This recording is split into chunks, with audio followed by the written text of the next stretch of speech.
Hello, everyone. My name is Shakiba Shayani, President and CEO of the Guelph Chamber of Commerce, and I will be the moderator for today.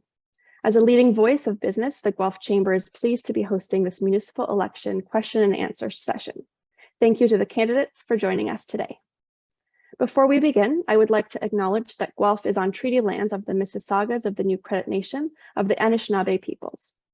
During our region's rich Indigenous history, these lands have been home to the Attawandaron, the Haudenosaunee, the Anishinaabe, and the Métis. We express gratitude for the sharing of these lands, and we also acknowledge the tragic history between Indigenous peoples and settlers. Indigenous peoples have governed themselves for thousands of years before settlers arrived in Canada. Each First Nation, for example, had its own ways of making decisions based on community needs and values.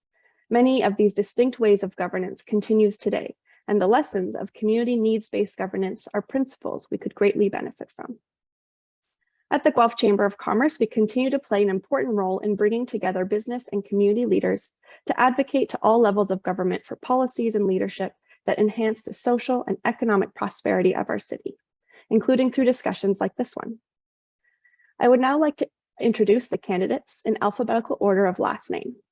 When I call your name, please tell us about yourself and why you believe you are the best candidate to represent Ward 1. First, we'll begin with Michelle Bowman.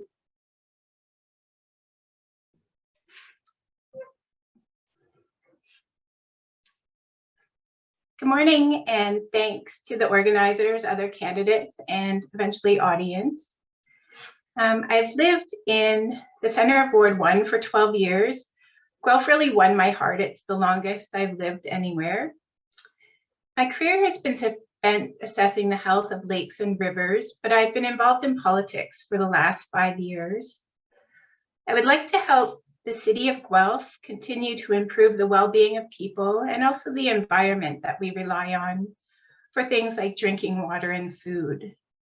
We're really lucky in Guelph to have a politically engaged population, and we can work to build consensus. It's harder to achieve, but results in better solutions. And most importantly, I believe in equality. I know and love people from all walks of life and value their opinions equally. Thanks. Thank you. Erin Caton. Hi, I'm Erin Caton. I'm an entrepreneur and business owner. I am a volunteer on the Accessibility Advisory Council for the City of Guelph. I volunteer with the Guelph Neighborhood Support Coalition, and I founded the Environmental Sensitivities Coalition of Canada. My whole life has been a problem-solving adventure, and I help getting other people to thrive. I can always find a creative solution, and I get results. I love Guelph. I moved here, and I bought my home 3 years ago with my daughter. Guelph's an amazing community, and it has the potential to be the most innovative city in Canada. I have endless ideas for ways to help our residents, businesses, tourism, and tackle big issues like affordability and homelessness. Even though City Council is a part-time job, it's going to be my top priority. I'm self-employed, so I have the flexibility to make that happen. I want to help Guelph flourish into a magical place for my daughter to grow up. Once I'm elected Ward City Councillor, I work for you first. Thank you. Thank you. Dan Gibson. Good morning, everyone, and thank you, Ms. Shani, for hosting us this evening. This is terrific through Zoom. My name is Dan Gibson. I have been serving on City Council for 2 terms since 2014. Professionally speaking, I am a senior environmental specialist working in renewable power generation, specifically hydroelectricity in the province of Ontario. On a personal level, living life and raising kids in the east end of the city is a true blessing. I really believe that the east end of our city has a true small town feel in a big city environment that I value and we value as a family. I believe my concerns and values with regards to the role of local government in people's lives are shared by many in our community. Front door issues such as parks, maintenance, snow, garbage removal, boulevard maintenance, road maintenance, new park investments, new trails are core services that the residents of Ward 1 care about and want to see good value in exchange for taxes paid. Residents deserve quality services and assurance that their voices at City Hall are diligently heard and that their municipal finances are diligently watched over. It's been an honor to serve. I enjoy the role. I believe that I am a collaborator. I have great relationships on City Hall. Oh, thank you. Thank you for your introduction. We'll get to some more answers shortly. Next to Ty Mack. Hello, Guelph. My name is Ty Mack. I've been a Guelphite for almost 40 years. Our family has lived in Ward 1 for over 20 years. I've had a very diverse work background, from starting as a dishwasher in my teens to various restaurants, factories, retail, and office.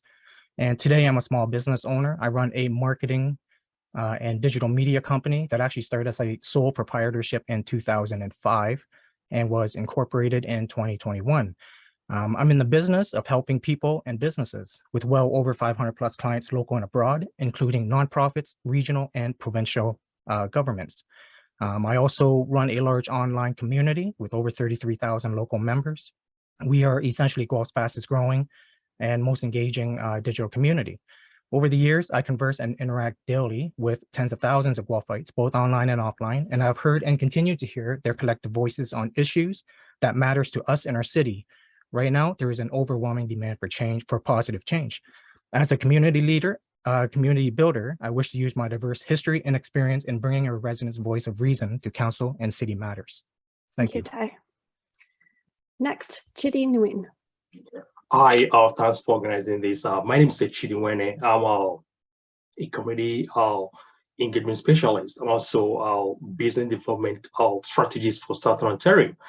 I've worked with non-profit organizations for over 25 years, and I've traveled to 127 countries, bringing in sustainability projects, community development initiatives in most communities. I've been living in the city of Guelph for the past 12 years and 16 years in Canada. I've been deeply involved in my community. I find it very interesting that the city of Guelph is one of the best places to live. It's a fast-growing, multicultural city. But unfortunately, our city has been producing homogeneous councils. So I find it's very paramount that our city needs to have diversity. When elected, I hope to bring in diversity in the city council and help support the visionary plan for infrastructure plans for the population surge that's going to besiege our city in the next 10 years. Thank you. Thank you, Chidi. Dhruv Shah.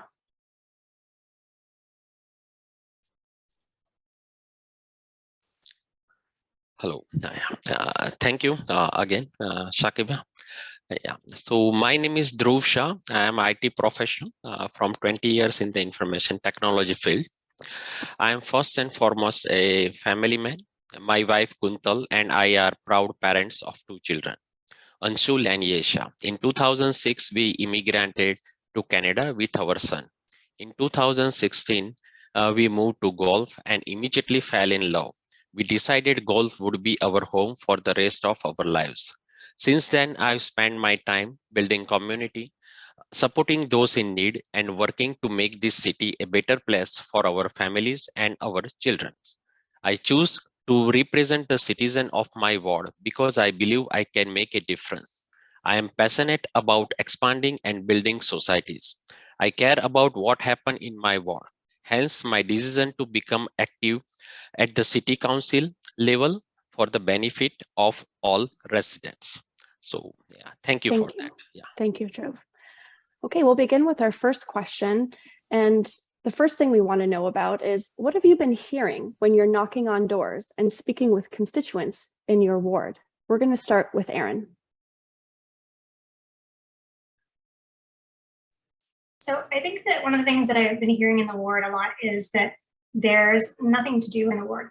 So we've been left behind, it seems, for a long time in terms of commercial spaces and walkability. We always talk about a walkable city in Guelph, but Ward 1 doesn't really have very much to walk to. As soon as you get to the edges, like where I live, then we have a lack of services, transportation, there's no groceries, and these are very big issues for a lot of people in the city. And on top of that, affordability is always an issue. So we need to have rent-geared income housing, as well as affordable food options for people locally. I think that if we increase the services that we have on the edges of the city, like the new Ward 1 boundary, then people will feel like they're more included in Guelph. Because right now it seems like we've been overlooked for a long time.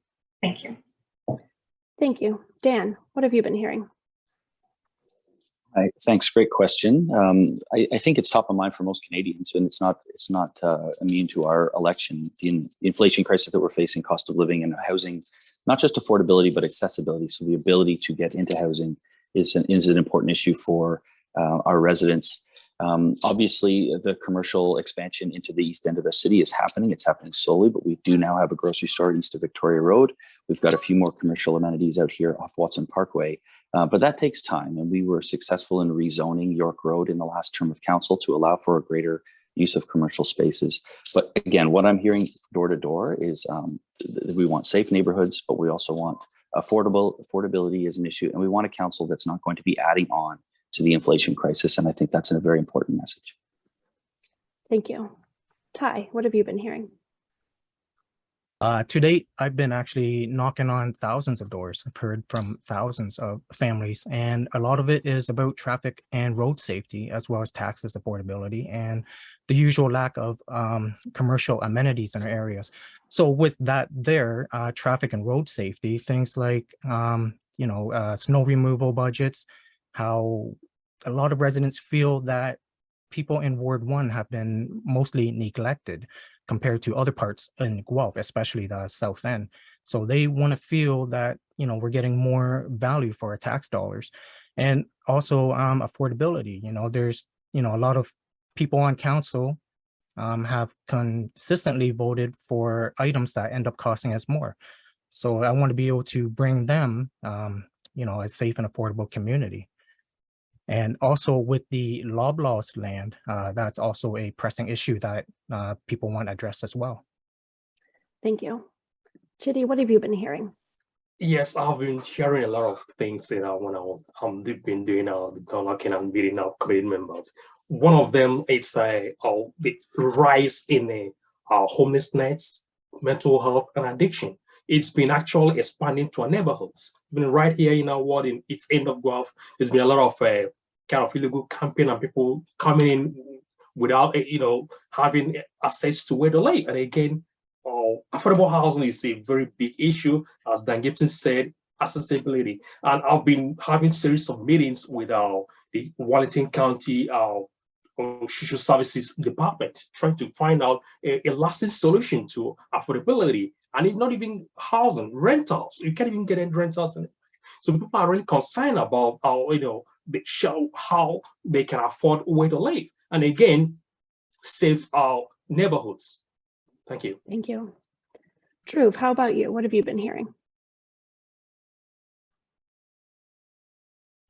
So, Sakib, I started almost 3 weeks to the door knocking, and the different geographical, we have the Ward 1 branch is addition on the Ward 1. They have different their concerns, but let me generalize the what I heard from the door knocking.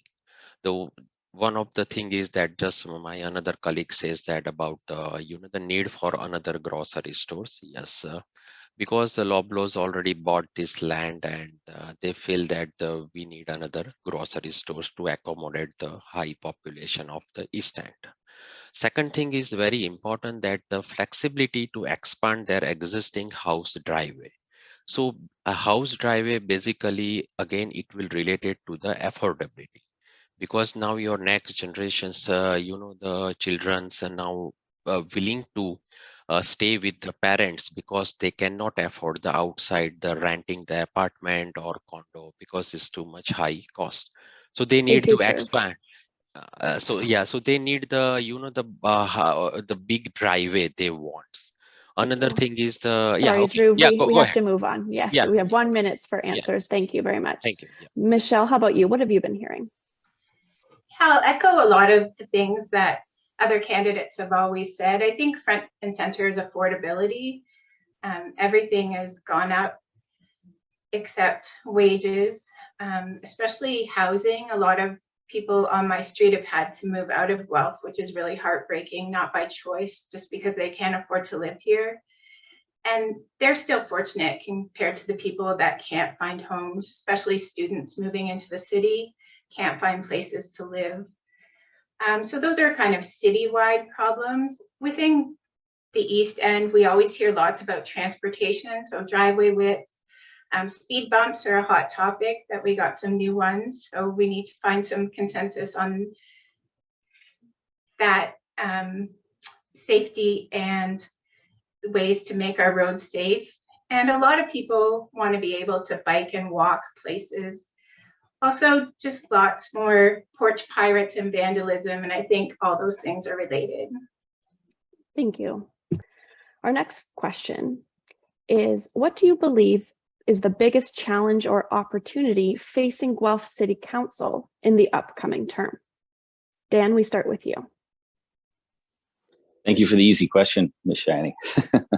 I think the biggest one that we have to tackle right off the bat, and I'm sorry, I could use more than a minute here, but I won't, is just team building. So following an election, there are a lot of things said, there are a lot of things done that can create rifts or can create issues when it comes to team building following the election. And I've always said this ever since my first election, when this is all said and done, whoever gets elected, we have to work together. So it's an important process following the election to ensure that we have a good team consensus and a good collaborative nature on our plate. The biggest issue that I see facing us, however, is the fact that we have set our course. Previous councils have set a course to do what I call 50 years of city building over a 10-year period. So taxing and borrowing 50 years worth of city building over 10 years is just not sustainable. And we have done that. And you can see that in the tax increases over 2 years, almost 5% last year, plus 5% in the next coming year. Council has to get a handle on the rising cost of inflation on top of the budgets that we've already passed. That will be a massive challenge. We have to scale back our capital project, our ambitious capital agenda. Thank you. Thank you. Thanks, Dan. Ty, what do you believe is the biggest challenge or opportunity facing council? I feel that we need to review certain budgets. The upcoming, budget review opportunity, we have to look at how we can tackle this almost 10% increase. Instead of having a council that was just going to rubber stamp it, we need to push it back, review to see where there's any opportunities for savings, and continue from there. The other thing we do have to look at too is the upcoming library. When that goes out to tender, how will that affect with inflation? How is that going to come back and affect our bottom line? So, and of course, I agree with Dan when he says we do need a unifying council, a whole team that's going to work together. So with that said, we shouldn't have, divisive counselors who are, party affiliated in such a way that they won't cooperate and work well with others. Some of that we see today, and that's kind of problematic. So I think, people deserve better. Thank you. Chidi, how about you? Yeah, I think. Frozen. Hello, can you hear me? We can hear you, Chidi. Your Good. screen is frozen. We'll start again. Go ahead. Yeah. What opportunities or challenges?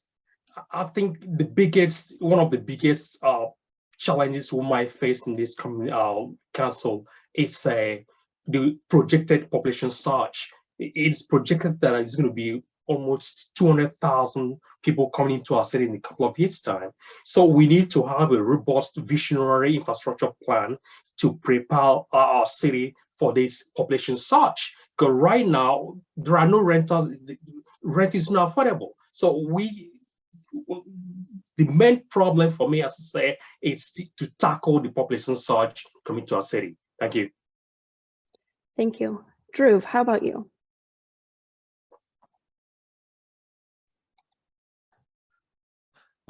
Basically, one of the things I noticed that to slower down the property tax, we need to be the sustainable spending our money using in the best possible way, so we cannot increase the property tax. Another thing is that the challenge is that we have the University of Guelph College. We have the international students flow are very high, but they cannot find any rental space. The renting of the apartment is very high. So I particularly feel that we have to focus on that if we want to attract the immigrant, attract the students to to live in our beautiful city. Thank you. Thank you. Michelle, how about you?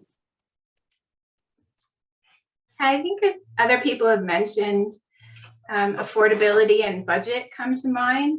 But for me, it's an opportunity. And I think we can have a really great plan going forward, an affordable plan, with the opportunity, hopefully, to have some more diverse views on council, find some novel efficiencies that we haven't highlighted before.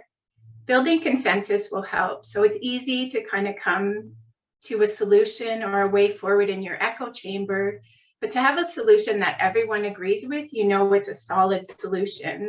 And I really think we can start building consensus and have a plan that everyone can get on board with. And as Aaron said, I think Guelph can really strive for leadership. We have amazing people, amazing residents in Guelph, and we can figure this out. We can have a nice big wish list and an affordable budget, and we can make it happen. Thank you. And you, Aaron? Well, I think growth is our biggest challenge and availability. We need affordable, green, accessible housing. I think that we should approve mixed-use, higher density developments within the existing service area rather than expanding on the city borders. These don't cost the city more for utility hookup or road maintenance, so they don't raise taxes. I would make a motion for new buildings to be accessible to multiple types of disabilities and have more options so all people can live here and people can age in place. We have a lot of companies in Guelph who do green architecture, green VOC furnishings, and healthy construction materials. So I'd like to coordinate with these groups as well as developers to create plans to bring Guelph forward on our environmental goals. Buildings that use green energy sources, water capture systems, and have a large percentage of rent geared to income rental units would give developer fee discounts. I'm already advocating for similar plans with the federal government and the CMHC through my accessibility group. So I feel that I can lead Guelph into sustainable and inclusive growth with council. Thank you. Moving on to the next question. This past term of council, the Transportation Master Plan was approved, which outlines updated mode share targets. So for example, the municipality has set transit use to increase by 10% by 2051. What do you think it will take to achieve this increased usage and to ensure that transit is accessible and affordable? I'll start with you, Ty. I feel that for it to be successful, we have to get more input from a diverse range of people in our community. So the people who actually use the transit. So when I speak to people at the doors now, a lot of people are complaining about transit, how long it takes to get from one end of town to even downtown or another. So I think, you know, apart from feedback from professionals, you know, let's get more input from the ground level, not just those who may participate in online surveys and questionnaires, but more at the ground level, door-to-door type deal to see how it actually affects them and what they want to see improved. So using that data and statistics, we may be able to positively expand and make sure that any plans we put into transit as well as investments is properly allocated to where it matters. So one of my issues that I remember was we actually used a transit planning company from Mississauga in the years back. So they may not know intimately, you know, Guelph's infrastructure compared to our residents here, as an example. Thank you. Thank you, Ty.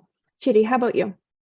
Yeah, I think we need to actually review all the transit route in our city, because sometimes most of the services are not being directed to people that needs them the most. And again, we have to modernize our transit system to make it to be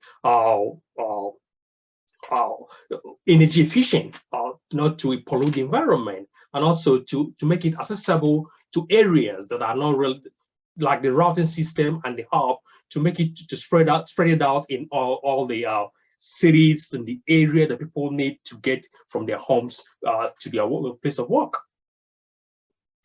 Thank you. Dhruv? Yeah, so basically, my wife and my son both are taking the everyday golf transits to the traveling to their jobs. Also both are. So the one of the always complain about they have to go to the downtown to reach the Golf General Hospital. My wife working there, and my son has a different task during the summer job. So yes, if we have plan, then if the plan should be the effective. I think we have to revise the plan also as per the according to the need of our residents, because this is not the like initial goal. Now we have more populations, more immigrant, more families, more industries in our city, so we have to be changed according to their requirements. So yes, we need to be improve on existing our in our plan. Thank you. Thank you. Michelle. Hi, great question. I think the thing most people look for is reliability, so that transit is on time and it's predictable. As other people have mentioned, it's not always the most direct route, so we could look at the way people use transit the most. Ensure that it's affordable and connected.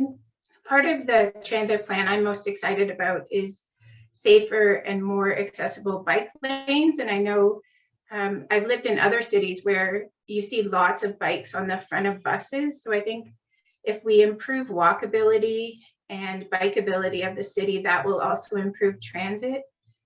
And lastly, I'll just say, I think free transit days to see a big event in Guelph or to participate in a big event in Guelph to just get people to try transit, and they might consider using it more. Thank you. Erin, what do you think? Well, I think it's kind of a cart before the horse situation. So people aren't using buses because they're slow and they don't exactly go where you need them to. And a lot of the times people actually want to use buses. Like I heard from a resident yesterday that their business was having a really big problem getting employees to the different shifts because there were no buses available during those times.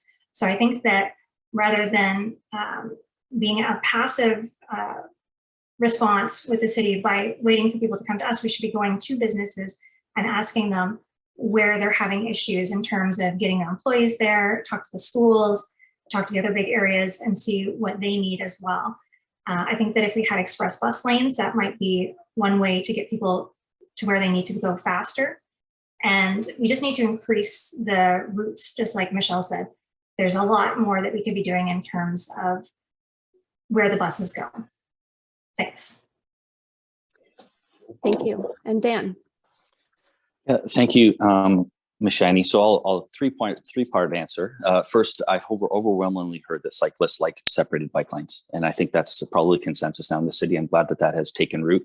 At the beginning, we were painting lines on roads, and only the most ardent supporters of cyclists were enjoying those lanes. Most people enjoy the separated bike lanes, so I'm glad that that's a big part of the transportation master plan. The second is the ongoing debate between coverage and demand. In my view, we need to be focusing on our intensification corridors. So Gordon Street is a classic example. We get a vast majority of our ridership come through from Gordon Street. Making investments in terms of a transit-only demand lane up the middle of the road is something that I think is in our future. But again, focusing on where the highest demand is will drive that modal share. And then using things, innovative things like on-demand service for those lesser used areas for ridership. I think that's something that's come into play in the last few years, which is really servicing things like the Hanley Creek Business Park. And the last comment I'll make is I was proud to be in 2016. I brought forward a motion to transform our transit fleet into electric buses, and I'm happy to see that that's happening now. Thank you. Thank you, Dan. Okay, we're moving on to our next question. We're wondering, what role do you believe the municipality should play in addressing homelessness, mental health, and addictions in our community? This question will start with Chidi. Yes, this is a very serious concern. It's a very high rising problem that we have in our city, homelessness, mental health, and addiction. So I think we have to work with community-based organizations that are actually working on these issues, government and non-governmental organizations, to provide funding for them, to make sure that all these people working on this already, that have the expertise to deal with this rising crisis that we have in the city. And again, it's something that we should call a priority, not having band-aid solutions to it. Let's deal with it head on with all professionals and people that actually know how to come to a lasting solution, not to make it to keep on increasing. It's being projected to increase double in the next coming years. So as city council, we need to work with community organizations that are working on it to make sure that it's solved in a timely fashion before it gets too late. Thank you. Thank you. Drew, what do you think?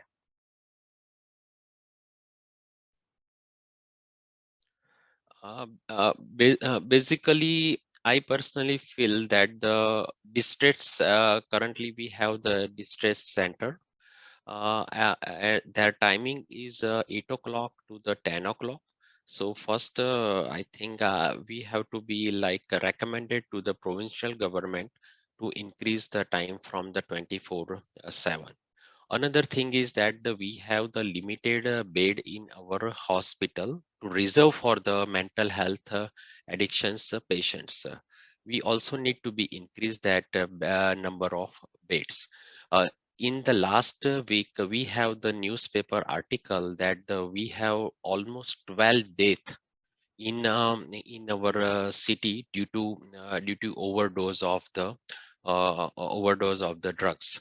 So I think this is one of the biggest concern for our city. It is overcrowded and overloaded our all the system, but underfunded the system. So just Chadis told that we need the more fund to boost and address these concerns. Thank you, Drew. Thank you. Michelle, what do you believe? This is a really exciting question for me. We're really lucky in Guelph to have knowledgeable and effective advocates for ending homelessness in Guelph and Wellington County. And one of the biggest barriers was supportive housing. And I was really excited to see that Guelph City Council, before they adjourned for the summer, financially supported building 3 supportive housing units. And the advocates in Guelph and Wellington County have a goal of ending homelessness by 2023. And I really think Guelph can achieve this. Homelessness is not inevitable. It costs more. Homelessness costs more through healthcare and policing than it does to provide homes for people. And all over North America, people are ending homelessness. Communities are ending homelessness. A really neat example is Moose Jaw. And I strongly support and believe that Guelph can end homelessness by 2023. Thank you. Erin? As a unified council, we should push back on the province and create a coalition of councils with other cities. We need to demand that the province fund accessible low-income housing and insist that they raise ODSP and OW incomes. We should also petition them to pay for mental health programs and properly fund healthcare so people actually have some options. They have a much larger budget than we do. The council can work with the federal government, Wellington County, and local poverty groups to help fund local housing initiatives. I would motion that we create tax incentives for developers who build rent-geared income housing and for homeowners who rent to people who use social services or have lower incomes. Council can support nonprofit groups who are helping these residents. I would really urge City Council help fund nonprofit work, shifting around the budget from other services that would be freed up from the results of assisting people in need. Helping people lowers crime and puts money back into the economy, which is really good for local businesses. Thanks. Thank you. Dan, what do you think? Just taking myself off mute there. Yeah, it's a great question, and I'm happy to speak a little bit about the record we have as a council in the last term, at least, of achieving some movement on this file. Grace Gardens was a 32-unit supportive housing project that council supported recently, myself included, as well as the Skyline and Kindle community supportive housing build, 30 new beds, 30 new bedrooms, 30 new units out in the west end of our city. A lot of us have evolved on the issue of homelessness, and I really think that when I'm downtown and I'm seeing sort of the immediate need, it is housing first. So supportive housing units coming online will help address that issue. But long term, as we look at especially the state of the downtown right now, we do need to look at more daytime programming, and we need to ensure downtown business owners are operating in a welcoming and safe and sort of inclusive environment. And that's a longer term vision. But I think first things first, the supportive housing units coming online is a very important step. Thank you. Thank you. Ty, what do you think?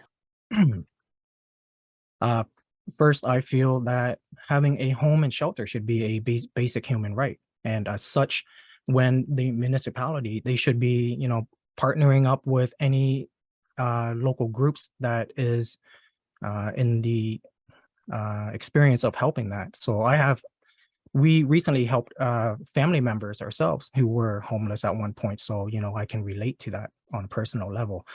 We should have a balance of funding and cooperation with as many entities as possible, have business incentives and cooperations with certain groups within our community that helps for these so that they're not on their own doing this.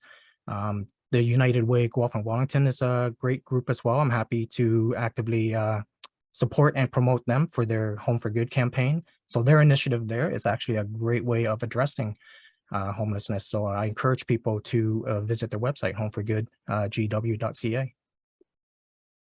Thank you. Okay, we're moving on to our next question.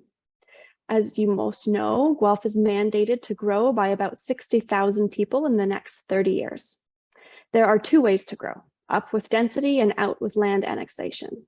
How do you believe this city should meet these growth targets? Drew, we start with you. So basically, we need to be analyzed, that as per our populations versus the job versus the availability of land. I think we have to look the surrounding cities development plan. For example, the Waterloo.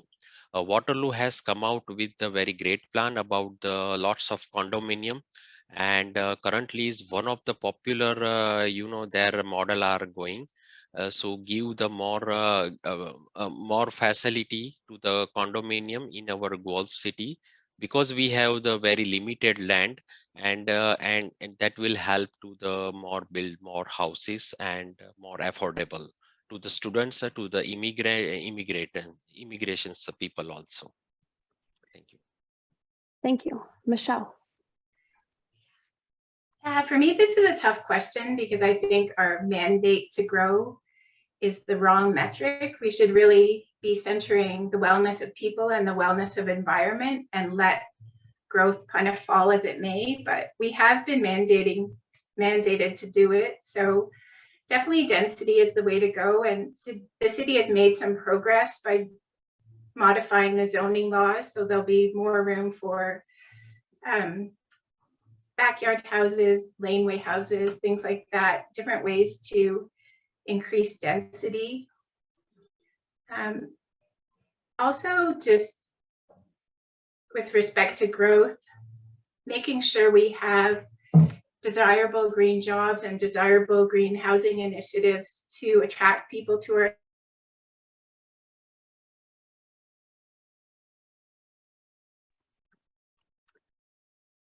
We may have lost Michelle there. I'm not sure if she froze for the others, but hopefully we'll get her back. Let me move on to Erin. So I touched on this earlier, and I think that infill density is probably the way to go with this, because expanding out ends up going into green spaces, and that costs us more. So I watched a really great YouTube on this actually, and they referenced Guelph as having one of the better plans for this, but it was from 2014. And it seems that since then we have tended to deviate. So we've got issues like the St. Clair Maltby development that's coming up, and that's expanding outwards instead of moving in the infill, and that's going to cost us more in property taxes because there's no utility hookups. So when we do actually do our density within the existing city boundaries, then we're going to be saving ourselves a lot of money, we're going to be able to grow more sustainably, and we're going to be able to be more environmentally sensitive at the same time. Thank you. Thank you. Dan. Yeah, thank you. Great question. I guess want to set the stage for the question too. It has been successive provincial governments that have set these growth targets for us. So it's not a new issue. City Council and our professional staff are well aware of the intensification and growth targets that are set before us. We do have two large greenfield development sections left in our city, the Guelph Innovation District, as well as the Clare Maltby secondary, or the Clare Maltby development. Those are key to achieving our growth targets. And I should point out that our growth targets are linked to many provincial funding mechanisms, so it's important that we meet them. The two limiting things that I see happening are obviously listening to our professional staff on the availability of water to support that growth. And then looking at smart growth. And I've always been an advocate for intensifying our downtown more. As we have more people living in the downtown, it creates a new culture and a new environment downtown that is, and looking at our intensification corridors to ensure that we're getting the greatest intensification in the areas that we have dedicated for growth. I hope that's clear, and I hope I'm not suffering from East End Wi-Fi failure out here. I know I feel bad for Michelle. It happens. Yeah, thanks, Dan. We heard you clear, and hopefully we'll get Michelle back. Ty, what do you believe about the growth targets for Guelph? It's certainly put us at an angle where, a lot of people feel that we are growing too fast. With that said, we have to keep a balance of growing up and out to be able to meet this mandate, all the while keeping the Guelph DNA that everyone has grown to know and love about our Guelph. We certainly wouldn't want to see big, giant high rises like in Kitchener and Toronto. But at the same time, how can we keep this balance of growth and keeping the Guelph green space? So I think, we do have to compromise at some point. And also, is there any possibility of advocating to the provincial government on possibly reducing this as one option? And the other thing, too, is that we have to make sure our infrastructure can adequately adopt to this growth. And if we can't, then, how do we address this with the provincial and even federal governments? We have to make sure our water is going to be able to sustain this, as well as healthcare in our hospitals. So I think that would be important to address as well. Chidi, how about you? Yeah, I think I have to support what Dan Gibson said about we have a very capable staff that's taking care of the intensification of Guelph. But we have to be mindful of our environmental impact and expanding. We have to make use of our existing unused spaces. We have to find alternative ways of living. We have to have alternative spaces to create alternative housing so that we can have utilize the spaces we have without destroying the green spaces and the ecosystem. So it is something we can deal with a robust visionary infrastructure plan to make sure that we don't actually destroy, as I said, the DNA of Guelph, to make it to be sustainable, livable, and also to not to overwhelm our infrastructure system, the water system, the piping, our hospital system. If we have a visionary plan, we can actually accommodate even more than the number that is projected. Thank you. Thank you. We don't have Michelle back yet, so hopefully we'll add her on as we move along to the final question before closing remarks. So your ward includes Guelph's Innovation District. What is your vision for this area? And we'll start with Erin. I have so many plans for this area. I love this area. So this is a great big space that a lot of people don't even know is there. And it's because there's not a lot of easy ways to get there, and there's not a lot of parking around it. So I would really like this to be one of the spaces for an open air market. And then one of the issues is that it's owned by the province right now. So it's in terms of getting the city to either purchase the land or work with the province in such a way that we can build on the property. But this is where I think has a great possibility for open air markets, sort of like the Portobello market in London or the Aberfoyle market. And we could have a COVID safe, very large space for people and startups to have their food businesses, maker businesses. And we could even rent it out for events, and that could eventually have revenue for the city. So I think it's a really exciting opportunity. Thank you. Dan, what's your vision for Guelph's Innovation District? Great. Thank you, Wolf. I think first things first, we have set ambitious renewable energy and intensification targets for the area in terms of employment as well as living spaces. So quite frankly, it aligns well, and I've advocated for this a little bit behind closed doors, but I think aging in place and seniors care facilities, whether it be provincial or a private facility, much like the Arboretum, is really a great fit for that location. It satisfies employment, as well as all the services that go along with aging in place. You can have your living units, assisted living units, but then also have all of your commercial services that are required to support our seniors population. And again, it aligns well with the Arboretum. I think that would be a nice fit in that location. Obviously, live and workspace is important. And also, adding that sort of density and population to the east end of our city will bring further commercial growth along York Road. There's already lots of interest in developing another grocery store at York and Victoria Road. I've spoken about that before on council. So lots of exciting things that come along with that development. Thank you. Thank you. Ty, what do you think? I love that space. Actually, enjoyed that ever since I was a kid. With my parents' work, they used to have their work functions there and all the baseball games and everything. I'd like to see it revived again. Definitely a good mixed use of commercial, business, and leisure, as well as keeping some, a good portion of that green space for educational use as well. So I think with proper planning and community input, then we can have a much beneficial and active use of that space again. Thank you. Chidi?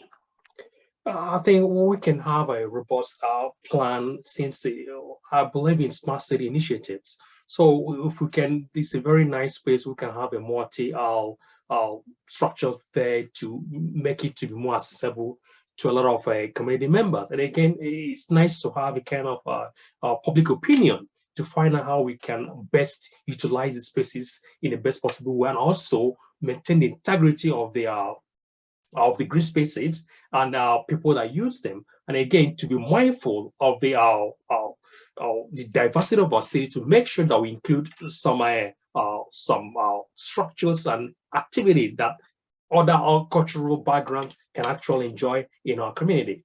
Thank you. Thank you. Dhruv?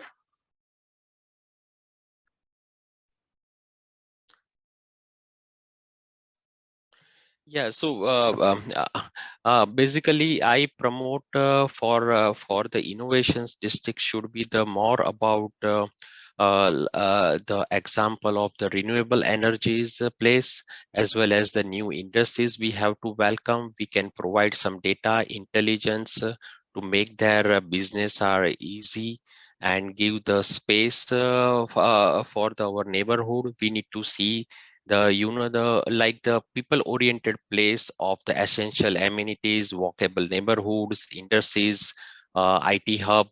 So that type of things I am looking to grow this development, as well as we have another given task by the United Nations, the Race Zero campaign also. So we also has to be considered to reduce greenhouse gas emissions on that area, and we apply that particular segment. Thank you. Thank you. Michelle, what's your vision for the Guelph's Innovation District? Yeah, I think that there's a huge opportunity. Usually we're working with existing infrastructure, so it's really a clean slate to incorporate everything that's great about a small town feel, walkability, community with large city amenities. Also, people have mentioned it's a huge opportunity to show leadership in what a green community could look like with respect to building, with respect to jobs, with respect to preserving the green space that's already there. During the pandemic, we really felt, especially in the East End, that even though we have lots of green space, that it still wasn't enough, that people really do want to get outside. And I think overall, it's a great opportunity to make the East End more vibrant. Thank you, Michelle. Okay, it's now time to provide closing remarks. We will hear remarks in reverse order from the openings, and a reminder that you have 30 seconds to provide these. Dhruv, we will start with you.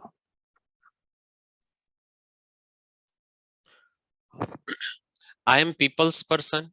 I am very friendly and I care for others as much as I care for my family. What I want for my children is what I want for all children. And if given the opportunity, I will begin to serving my ward at this level. I'm a ground level worker and I'm one of them. So thank you. Dhruv. Thank you. Chidi. Yeah, I'm just very privileged to be here to be provide myself to serve the community, and I want the community to be mindful of parachute candidates that just show up by within 2 months of the election to campaign to serve the community. I've been serving the community for years, all year round, not just during the election period. So the community and the people should be mindful of people that actually wants to serve the community, not because of the financial gain or special interest. Thank you. Thank you. Ty. As a dedicated Guelphite living in Ward 1 for over 20 years, I will be the strong representation that we need on council to get us the value and our tax dollars in our neighborhoods. I want to address issues that matters to our families and our everyday life in Guelph. The voice for residents for Ward 1 and a safe and affordable community. Please visit timac.com, and I'd love to earn your support in October. Thank you. Thank you. Erin. With the pandemic and our growth mandates, Guelph's in a really hard spot. We need to pivot. We can't rely on old plans that were not made with our current situation in mind. I'm a trained project specialist with a proven history of turning chaotic projects into successes. I not only have an amazing vision, but I have the skills to make them happen. And I'm really excited to get started and help the people of Guelph. I look forward to being your Ward 1 City Councilor. Thanks. Thank you. Dan. Yeah, thanks.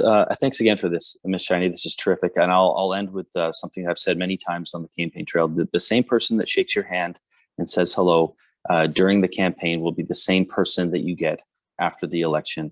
I believe that my record over the last 8 years have proven that I mean what I say and I say what I do.